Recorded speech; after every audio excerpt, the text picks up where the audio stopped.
Hey folks, this is Matt once again, and welcome back to another review. And I figured since I reviewed a Lou Diamond Phillips film that I really enjoy, really love to death, called The First Power, why not review two more Lou Diamond Phillips films today? That is in the sci-fi, well, more horror genre. Not really sci-fi, but even First Power isn't sci-fi. I don't know why I thought sci-fi, but the horror genre. I think because lately, if you see Lou Diamond Phillips, sometimes he does stuff on Sci-Fi Channel, like Metal Tornado or some shit like that. But yeah, today, two horror films with Lou Diamond Phillips that you did after The First Power. The first one being Bats. Now, Bats is a film that came out around 1999, and it gets a really bad rap. It gets hated on a lot. I mean, it gets like a 3.4 or 3.6 out of 10 on IMDb. And I'm like, I've seen a lot of bad films. This film is not that bad. I mean, it's a film called Bats. It's about killer bats. As far as I've seen, it's the best movie about killer bats because I hated The Roost. I thought The Roost was overrated and boring. There was a Sci-Fi Channel sequel that had nothing to do with this other than it was called Bats Human Harvest, and that was a piece of shit. I think there's one called Nightwing or something. I haven't seen that, but with Killer Bats, this is the best I've seen so far. It's better than the shit that you have on Sci-Fi Channel. And I don't think this film was that bad at all. And this is the exclusive R-rated director's cut, so I don't know what the difference is between the other cut. And again, this got a bad rap, and it doesn't deserve it. I mean, the director, Louis Morneau, he's not a great director, but I thought he actually did a pretty decent job here. Before this, I believe he did Carnosaur 2, which I like, and that gets a low rating like this. But yet, the two fucking things he did after get higher ratings, and they're pieces of shit. And that's The Hitcher 2. I've been waiting, and should have waited forever, because the movie sucked. And Joyride 2. Joyride 2 and Hitcher 2 are fucking... Those are true pieces of shit. But they get like 4 and 5s. But they're just a 3.6? Or a 3.4 out of 10 IMDb? I know it's weird looking at this. It looks like it's called Stab, but of course, like that movie in Scream 2. But this is not that bad of a movie. It really is. It's not a 3.4, 3.6 out of 10 bad, for fuck's sake. It's really not that bad at all. It really isn't. I mean, give me a break. I've seen a lot of bad movies. I can show you a lot of bad movies. The Night Brings Charlie, Feeders 1 and 2, The Star Crystal, which had a fucking alien that reads the Bible and becomes a Jehovah's fucking Witness. Okay? Fucking Wrong Turn 3 through, now they're doing 6. A 6th one. Bats Human Harvest that was on Sci-Fi Channel. A lot of other Sci-Fi Channel shit. But this isn't that bad. And I know I said it for like 3 minutes now, but I just don't get why. Stars Lou Diamond Phillips, who I enjoy, and of course that's the reason why I'm reviewing this. Stars Dina Meyer, who is in Starship Troopers. Stars Leon, who is in Cliffhanger. He was also in a film I reviewed before called Band of the Hand. But I remember him in Cliffhanger when Stallone gets him and sticks him up there in Cliffhanger. And this DVD does have features. It didn't cost that much money. It was $5 or $6 million budget. I thought it was used well for what they could do. I thought that low budget was used very well. I think this film does some clever things with its script, which I'll get to. This does have features. Has an audio commentary with the director as well as Lou Diamond Phillips, who are on the same, they're in the same room together. I thought it was a fun comment. Lou Diamond Phillips is usually pretty fun on commentaries. He was fun on Young Guns. He was fun on this. That's kind of why I wish he would have been done a commentary for The First Power, but that's how it happens. At least there was an interview, a good one. But yeah, there's a commentary. There's a 5-minute featurette from back in the day. There's isolated musical score. A teaser for the film. Because there's not really a trailer to the film unless a fan made it. It's just a teaser and a TV spot, but not really a trailer that actually showed footage from the film. And if there was, you can't find it unless it's one that a fan created. Again, like a 30-second TV spot or a teaser where it's just you just see bats, but you don't see footage from the movie. So you also do photo galleries, special effects and storyboard comparisons, the uncut. It says uncut, but then it says R-rated version, so it doesn't know what the hell it's talking about. Maybe this was released PG-13 when it came out. I don't know. I don't know the release of it. I know it came out in October of 90. I believe it was 99. I want to check in case I'm talking on my ass, but I did maybe it was a PG-13 film, but I don't know. But 3.6 out of 10 IMDb. I've seen a hell of a lot worse than this movie. Also stars Bob Gunton, who is in The Shawshank Redemption as the evil warden. People say a lot of people hate it for its campiness, subpar special effects, underdeveloped characters, and failing to be scary or creepy in any way. I'm sorry, did you really think a film about killer bats was going to be scary or creepy? I wanted to be entertained, and I was entertained. Campiness, I didn't really see that. Subpar special effects. Okay, the bats, CGI bats, for a low-budget film in 1999, they were not that bad. And plus, at least it was mixed in with practical done by KMB. Yes, KMB actually did some practical effects. And you actually have a good mix of practical bat effects. And the others, when they're CG, it's like I could deal with them because they still look better than the shit on Sci-Fi Channel. Maybe because they had at least, but not tons of money.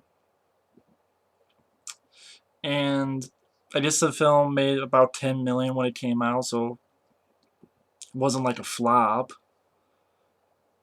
Actually, I just made quite a bit on the home media market, grossing over 30 million on DVD and VHS sales, including theatrical and TV sales. Huh. Interesting. But yeah, people are like, oh yeah, it's so bad, it's funny, and now we like it that way. I don't really see this film in that manner. I mean, and I was like jumping ahead when I was talking about clever stuff in the script. For example, no love story between these two. There's no love story between the two. Lou Diamond Phillips is a sheriff. Dina Meyer is an expert on bats. Her partner, her guy who helps her out, is played by Leon. The three of them are called in because at the beginning of the film, this couple, they're really fucked up by these bats, and I thought it was well done. I like the editing of the opening sequence. A fucking bat hits the windshield of this couple's car. I like the way it was edited. It reminded me of the beginning of The Lost Boys, because you had a couple and things coming in, and it reminded me of the beginning of the Lost Boys. And I thought it was well done, and you saw some practical bats, and you saw a little bit of blood and chewing, and got to the point where even the guy, goes through the fucking windshield. I thought it was well edited. I mean, I like the way it was edited, and had a little bit of blood to it, and it wasn't 100% CGI bats, and I'm like, okay, cool. I'm fine with it. And like I said, Dina Meyer and Leon, they study bats. They're brought into this small town, and Lou Diamond Phillips is the local sheriff, and the three of them try to help each other out. Bob Gunton is also there. He's the guy who helped created government test that fucked up, as Kevin Dillon would say from The Blob.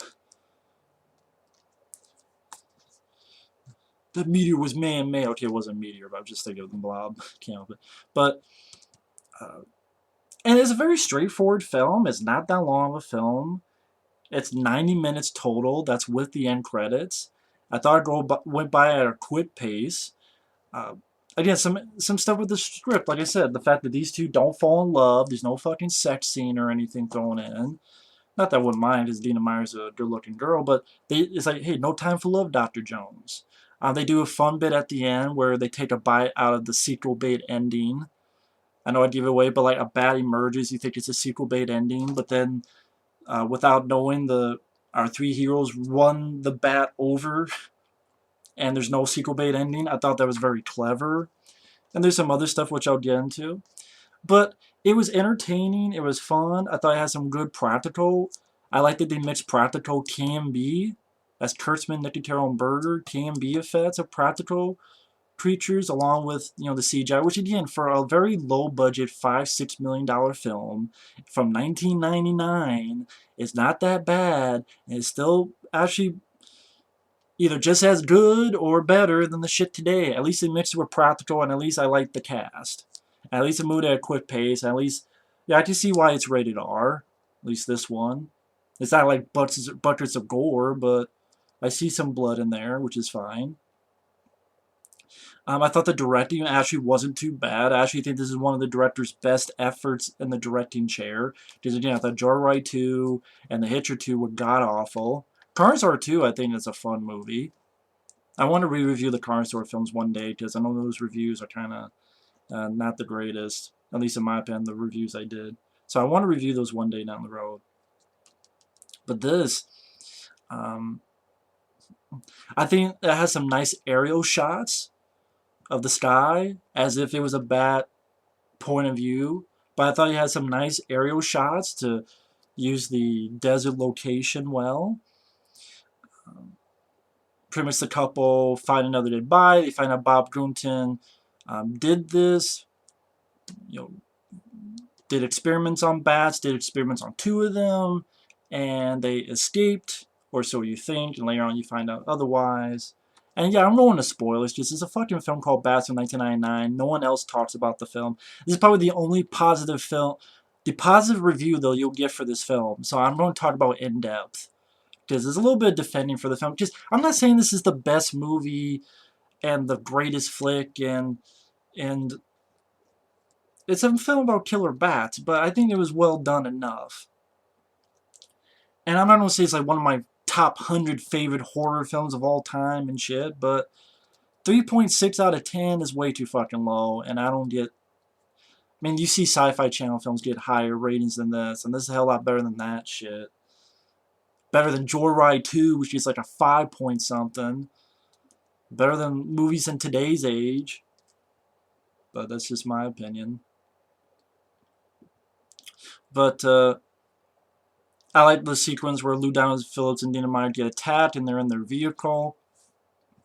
Yeah, you have some CGI bats, but also like you have some practical. When it's on the windshield, you get some practical looking bats from KMB. I think they're no, they're not realistic, but they're supposed to be bats that are fucked up. They're supposed to be bats that are not typical bats, so they haven't been done before. So they look a little bit weird, and I think they looked fun. I don't know how else to describe it. They were fun to look at. Oh, cool. They used a lot of practical effects as well as CGI. I like the idea that the bats are trying to get into the vehicle and they're crawling in. So they're coming through like the little AC thing or stuff underneath. And they have to sort of put clothes and stuff such in there so they don't get through. I like that this bat gets in and is attacking Dina Meyer. She holds and Lou Diamond Phillips shoots it. You see a little bit of blood pack. So whether you do a blood pack on that, but God forbid you find a blood pack in a movie today, including a big budget movie. And I thought Lou Diamond Phillips I like as an actor. I really do. I think he was from Texas, and pretty much he based this character on his dad, or at least his dad was a Texan. So he based the character he played on his dad. I thought Dina Meyer did a good job. She was strong. She wasn't a damsel in distress. She wasn't annoying at all. She did stuff. She was capable. I don't think she was that stupid of a character. I thought she did great, Dina Meyer. I liked her. Leon, yeah, he's the comic relief, but he wasn't annoying. He wasn't irritating. I thought he had some fun lines of dialogue, like after the attack on the truck. And after Lou Diamond Phillips shoots one and stuff happens, they fly away. I like that Leon says, I've been doing some thinking. What I figured out is this. This is fucked up. I like the way Leon said, he had a couple good lines like that. I like the idea, like they put a tracker on this bat that they caught, and immediately these 2 bats come in and slice it in half. So it shows that their intelligence. I like that idea. And then pretty much quickly after, our carriers are trying to get into town. And of course, the town were dumbasses. They didn't listen because Lou Diamond Phillips and them had warned the town about what was going on. But then even someone says, "Well, they didn't believe you." Well, they did. And honestly, to be honest, I can see that happening because a person is smart. People are dumb. They are dumb. I mean, how many times have you seen videos or tornadoes where someone's like, "Look at that thing"? I shit you not. Look up tornado videos and look how many times people go, "What the fuck is that? Whoa! Holy shit! Film this, man! The tornado's like 50 feet away, but film it! Whoa!" See, when you see shit like that, and you go, "Well, these people are acting dumb," and I'm like, have you seen what people do in real life? Have you seen it? I have. But I like they have a build up. Like you even have a practical bat creature in a baby's crib. They're crawling towards the baby. And they cut away so you never know what happened to that baby. Unless I blinked and missed it. Maybe I blinked and missed it. Maybe someone came in and grabbed the baby and I blinked and missed it. If I did, then I fucked up.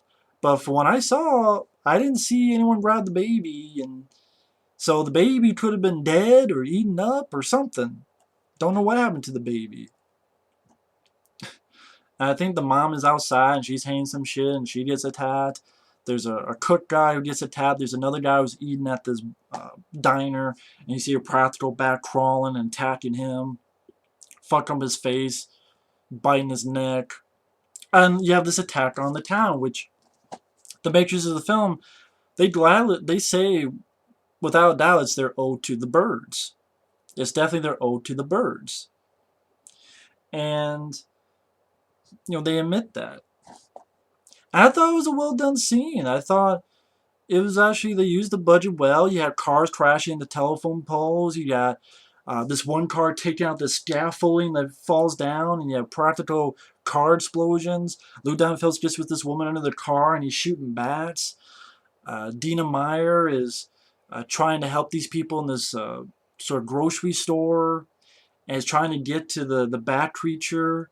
And later on, she has to actually hide in the movie theater booth. You have windows, and she tucks her shirt in. They're all around her, and you see like point of view of the bats shots. And yeah, the only nitpick I could say is that the bats are CGI. I mean, Grant, I don't know how you do all the bats practical. How to do all the bats practical, I don't know. I mean, that one I could be lenient on because it's a $5-6 million budget. They're actually fucking up this town, at least a little bit of it, and you have all these bats. And like, okay, how the hell are they gonna do that with this low of a budget? And how do you do bats? I just see other animals, but how do you do bats who are flying around practical? I don't know how you do it. So I just am more lenient, and because it's 1999 and it was so long ago, I mean, it doesn't bother me as much in the fact that they do mix in practical. That's what I like. I appreciate they mix in practical, which again is creations from KMB. I like that they mix in with it. And like the explosions are practical. Car crashing into a telephone pole, wiping out the scaffold. This asshole's above gets in the truck, and Lou Diamond Phillips is like, "Wait a minute, mister, we're under here." And asshole drives off and leaves them hanging. Lou Diamond Phillips' deputy gets killed because one or two of them crawl on his back and bite the shit out of his neck. Uh, Again, I thought it was a very fun sequence. I thought it was an entertaining sequence in the film. So I thought that's a really good scene. I thought the scene in the truck when the bats attacked was a good scene. I thought the opening with the couple get attacked was a good scene. I thought this was a good scene.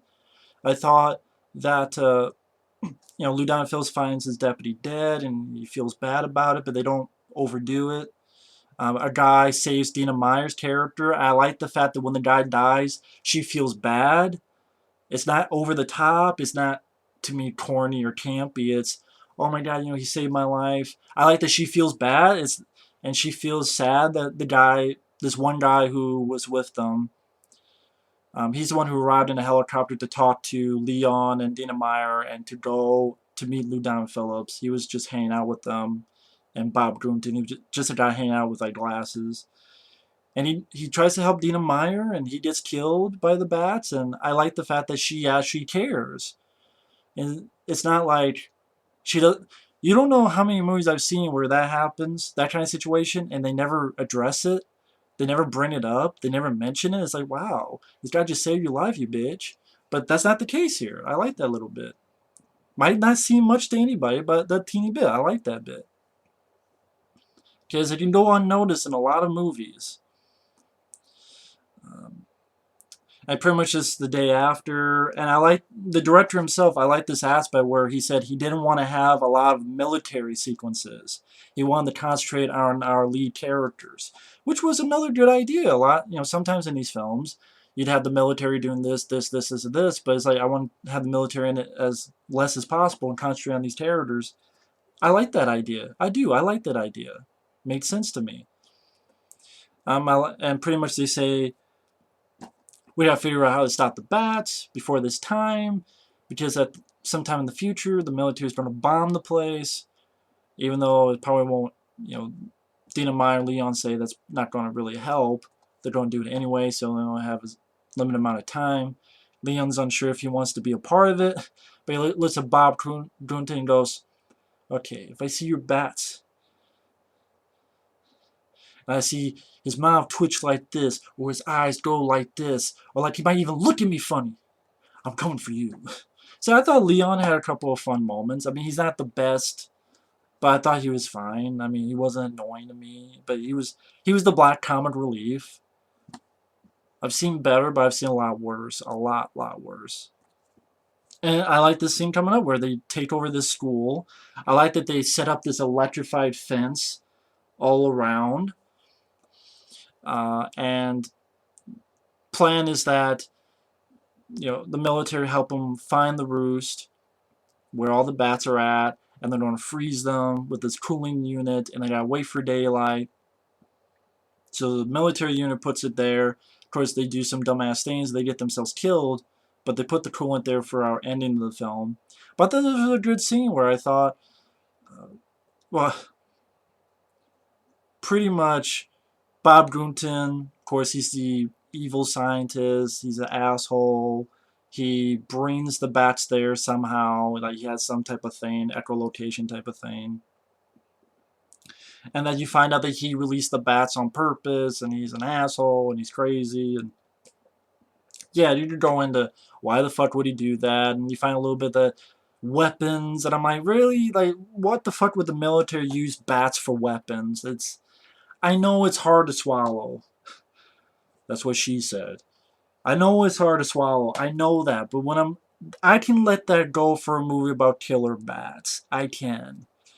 There are big budget, huge flicks that do that shit too, and the fact that I think it's fast paced. I think it has some entertaining sequences, including the scene coming up.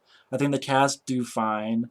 Lou Diamond Phillips, Dina Meyer, Leon, I think they do fine, just fine. Little bits of blood. I think the director did a good enough job. I don't think it was that bad. In fact, I haven't seen Carnosaur 2 in a while, so I want to watch that before I make a decision. But I might say this is my favorite film of this director, Louis Morneau. It's a hell lot better than Joyride 2 and fucking Hitcher 2. More like The Bitcher. Taken a number 2. But the bats take out the power. Lou Diamond Phillips has to get the generator going. I like that. Like Leon gets a flamethrower, and it's a lot of practical KMB bats.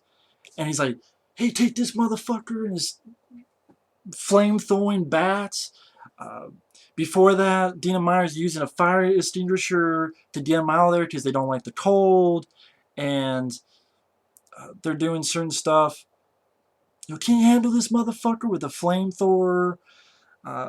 And I like the way it's edited, and it's them trying to get away from these bats. One bat gets on Leon's hand, and Dina Meyer stomps the shit out of it.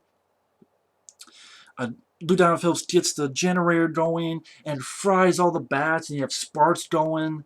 I like the way it's that, like, Lou Diamond Phillips slamming down the controls, and you see the electrified fence coming to life now that the power thanks to his generator's back on, and just frying the bats and sparks all over, sparks flying. I thought it was well edited. I thought it was a fun sequence, entertaining sequence. So I thought that was another good sequence. I think this school scene is a good sequence. The town attack is a good sequence. The scene where they're in the vehicle with the bats. Uh, the kids getting killed at the beginning, I thought was well handled. And again, this isn't that long of a film. With end credits, it's 90 minutes.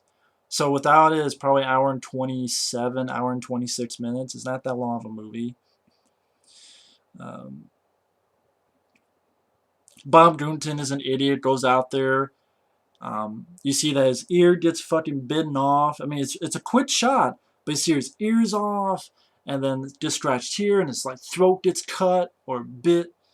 You see a bit of blood, and he pretty much gets killed because he's an idiot. And pretty much the three of them go off into where the coolant is, and Leon's going to be up top. When the time comes to hit the switch to sort of have the cave in, because there's explosives there as well, to keep them there while the coolant freezes their ass, the bat's ass. And of course, when they Dina Meyer and Lou Diamond Phillips get in, they're actually waist deep and almost chest deep, or pretty much waist deep in bat shit. Tell you one thing, this is a hell lot better than Descent Part 2. At least you don't have an actual bat coming up and shitting on their face. Like the Descent Part 2, you see a fucking creature turn around and dump his trowel, so to speak. And, there's that many bats. Of course you don't have that. It made sense. And even LDP for life says, oh, don't tell me I'm fucking waist deep in bat shit. And granted, the ending, it was an entertaining ending. It's not like they got to do much in the ending. And what I mean by that is, it's still entertaining. It's only a little nitpick, but pretty much all they have to do is they get there. Well, they have to sneak in, because now it's daytime and the bats are up there taking a nap. They pretty much have to sneak in, get a key, turn the thing on. That's pretty much what they have to do. So really, it's a one-person operation. Get a key, turn it back. So again, in a way, you didn't need two people. I mean, two people looking helped, but Lou Diamond Phillips finds the key, turns it on. They leave. A bat attacks each one of them. Pretty much, Lou Diamond Phillips gets one bat, tells Dina Meyer to shoot it, and then sparks happen. I forget how. I think she shoots the bat again. Something to do with wires and sparks. Things start blowing up, and pretty much they get the hell out of there. And the bats are swarming. And yeah, the CGI isn't the best. It's not. I'd be lying if I said it was. Can't say it's good CGI, but I'm lenient on when it's 1999. It's a very low budget. And the fact that you did have a lot of practical KMB effects in there of the bats, I appreciate that aspect at least. And it's not great, but I still prefer it over a Sci-Fi Channel movie. I still think it looks better than the Sci-Fi Channel movie effects. I know some would say it's the same, but at least it's 1999. At least it has a reason. Well, a lot of those films are just a year or two ago. And like they get out of the way. Leon hits it. Practical explosions, caving in the mine that they went into. The bats freeze. Again, I like the fact that there's no love story pushed in there. There's no sequel bait ending. They play on that, but then the kill, like a bat comes out of the dirt. Oh, sequel bait. They run it over. I like that. I really do like that idea. I don't think this film is that fucking bad as people made it out to be bats. It's not that fucking bad. I don't get what's so bad about bats. Lou Diamond Phillips, Dina Meyer, Leon, they train. The film is not that long. It goes at a quick pace. You have some practical KMB bat effects. It's not just 100% CGI bats. It's not scary. It's about killer bats. There's no way you can make that fucking scary. Not even John Carpenter and Wes Craven and fucking anyone else working together to make bats scary. I'm sorry. But scary as fucking Frankenberry. But yeah, I thought it was an entertaining film. I mean, I preferred this over stuff like Piranha 3D. And here's why. Yes, Piranha 3D, which got all the pass and all the praise. It got all the pass. I'm sure it has a good rating on IMDb. I'll give you, it has good gore. I think actually what some of the guys from KMB. And tits. I'll give you, Piranha 3D has gore and tits. But it doesn't have anyone I give a shit about, and the fact that the leads are annoying ass douchebag teenagers or little annoying kids that want to kick through a field goal. Elizabeth Shue and Ving Rhames aren't used that much. Like, these are actual adults. When you do these kind of films, it's nice when it's actual adults taking care of the situation. And the Piranha CGI wasn't that great either, folks. And that was how, this is 99. When was the Piranha 3D? I can't remember. 2010? So it'd be 11 years after this movie when it came out. And it's not like the CGI in that was fantastic. And that did have annoying stuff, like a sequel bait ending that they really didn't do anything with in the sequel. And annoying ass characters, and comedy that didn't work too much because they were really pushing the comedy and some of these douchebag teenagers. To me, all that film had going for was tits and gore. And I love tits and gore, but that's the only thing that film had going for it. This, to me, has actual adult actors. I do think the cast in here is better used.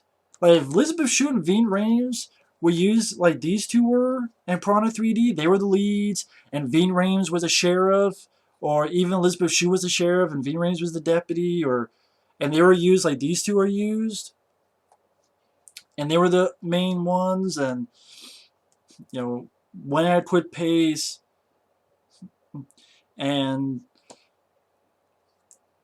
yeah, that would have been fine.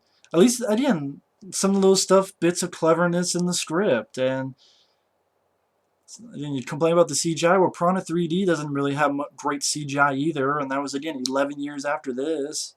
And I think the characters in this are better. I'm not saying they're three-dimensional, fucking fantastic, great characters, but they're better than Piranha 3D. There's no annoying teenagers and annoying kids that want to fucking,